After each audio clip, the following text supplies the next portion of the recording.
Olá pessoal, bom dia, ou boa tarde, ou boa noite. Afinal, não sei que horário vocês vão ver esse vídeo, mas independente disso, sejam muito bem-vindos à nossa aula sobre equação do segundo grau. Mas afinal, o que é uma equação de segundo grau? Bem, ela recebe esse nome por ser uma equação polinomial, onde seu termo de maior grau está elevado a 2. Ela é representada por ax² mais bx mais c igual a zero, onde x é o valor a ser encontrado, ou seja, a incógnita. As letras A, B e C são os coeficientes da equação. Exemplos de equações de segundo grau. A gente tem aí 5 exemplos de equações, onde nesse primeiro exemplo a gente pode perceber que o coeficiente A é igual a 3, o coeficiente B é igual a menos 30 e o coeficiente C é igual a 72. Nesse segundo exemplo, a gente tem o coeficiente A igual a 2, o B igual a 6 e o C igual a menos 8. Nesse terceiro, a gente tem o coeficiente A igual a 1, o B igual a 1 e o C igual a menos 90. Nesse quarto exemplo, a gente tem o coeficiente A igual a 4 e o coeficiente C igual a menos 16.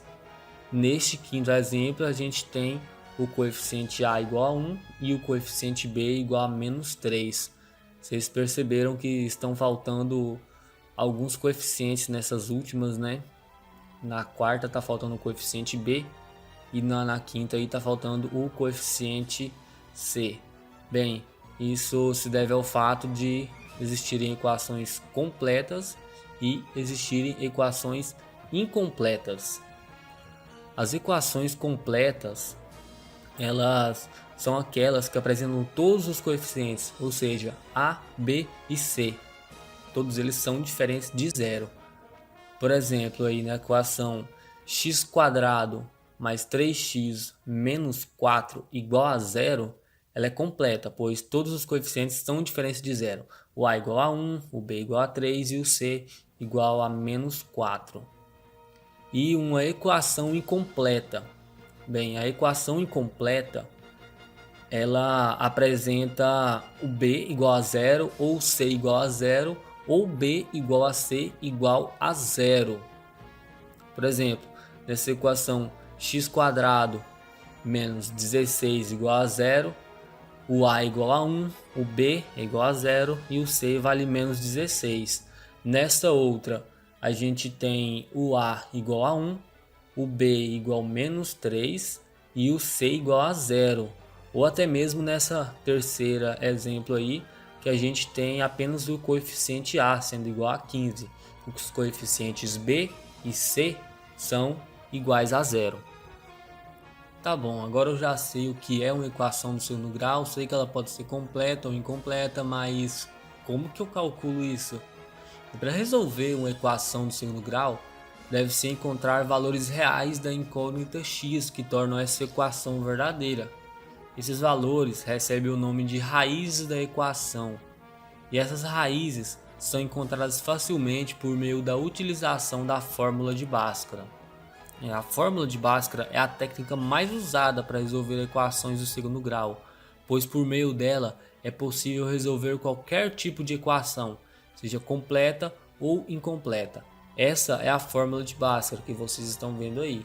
X igual menos b mais ou menos raiz de b² menos 4ac sobre 2a. Vale lembrar ainda que essa fórmula pode ser dividida em duas partes que vão ajudar na hora do cálculo, onde na primeira parte será calculado o discriminante, ou seja, o valor de delta, e logo após ser calculado esse valor, deve-se agora fazer a substituição na segunda fórmula. Para resolver uma equação de segundo grau, necessitamos ficar atentos a alguns pontos importantes, que são: o valor do coeficiente A deve ser obrigatoriamente diferente de zero, pois caso A seja igual a zero, esta equação passaria a ser do primeiro grau. O valor de delta deve ser maior ou igual a zero. Caso o valor de delta na equação seja um número negativo, a equação não terá raízes dentro do conjunto dos reais, visto que não existe raiz quadrada de um valor negativo. E um complemento no caso de delta ser um valor maior que zero, a equação terá dois valores reais distintos, e no caso de delta ser igual a zero, a equação terá apenas um valor real. Partindo agora para o gráfico, conforme vocês podem perceber, a representação gráfica de uma função de segundo grau é uma parábola, e algumas das características dessa figura estão diretamente relacionadas aos valores dos coeficientes da função que ela representa, ou seja, os coeficientes a, b e c.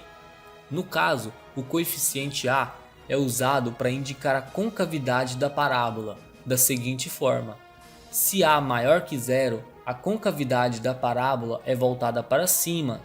Se a menor que zero, a concavidade da parábola é voltada para baixo. Coeficiente c, ele indica onde a parábola corta o eixo y.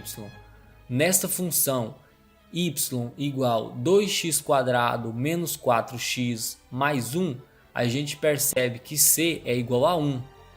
E vocês podem reparar na figura que a parábola corta o eixo y exatamente no ponto 1. O coeficiente b, ele é que nos diz a inclinação que a parábola toma após passar o eixo y. Como nessa primeira figura, b é menor que zero, a parábola para a direita irá descer a partir do ponto de corte do eixo y. Nessa figura do meio, a gente tem b igual a zero, e a parábola para a direita não irá descer nem subir, e o vértice da parábola estará exatamente em cima do eixo y. E nessa terceira figura a gente vê b maior que zero, e a parábola para a direita irá subir a partir do ponto de corte do eixo y. Mas agora eu te pergunto, e o delta, ele também irá influenciar no gráfico? Bem, se você respondeu que sim, você está correto, porque o delta é responsável por determinar em quantos pontos a parábola irá interceptar o eixo x. No caso de delta maior que zero, a equação terá dois valores reais e distintos, e a parábola irá interceptar o eixo x em dois pontos diferentes. Se delta for igual a zero, a equação terá somente um valor real, e a parábola irá interceptar o eixo x em um único ponto. E no caso de delta menor que zero, a equação não possuirá raízes reais, e a parábola não irá interceptar o eixo x.